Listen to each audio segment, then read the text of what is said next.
मंत्री के संगे अशोके के कताई बोली जदी मीडिया तो सर फाटी जाई।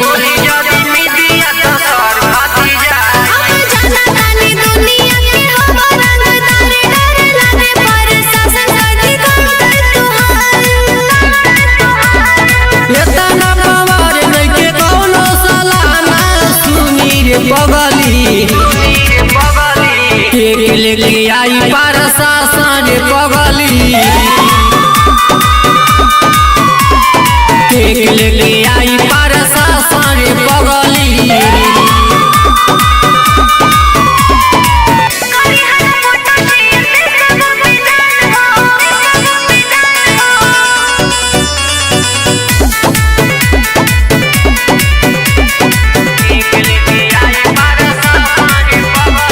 पर साल कतनी के रस कताई जन्मदिन के खुशी में बकरा माराई।